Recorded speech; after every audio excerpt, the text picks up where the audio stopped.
मेरी मोटिवेशन थी कि अल्लाह तूने मुझे कभी मौका दिया तो मैं अपने मुल्क को पैर पे खड़ा करूंगा, एक खुददार कौम बनाऊंगा और कभी किसी के सामने नहीं झुकने दूंगा। 400 ड्रोन अटैक किए, एक मदरसे के ऊपर ड्रोन अटैक करके 60 बच्चों को मार दिया और यहाँ चूहे बैठे हुए थे। तो नवाज शरीफ और आसिफ जरदारी, इनके मुंह से चू नहीं निकलती थी। ये डिफेंस मिनिस्टर, फॉरेन मिनिस्टर ये कह रहा है कि अमेरिका ने हमें वेंटिलेटर पे रखा हुआ है, जब चाहे वो खींच दे और हम मर जाएंगे।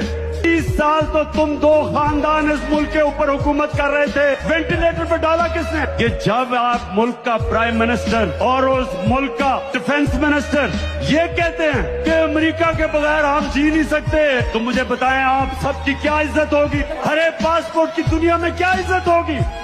मैं अमेरिका से दोस्ती चाहता हूँ, लेकिन पाकिस्तानियों मैं गुलामी नहीं चाहता।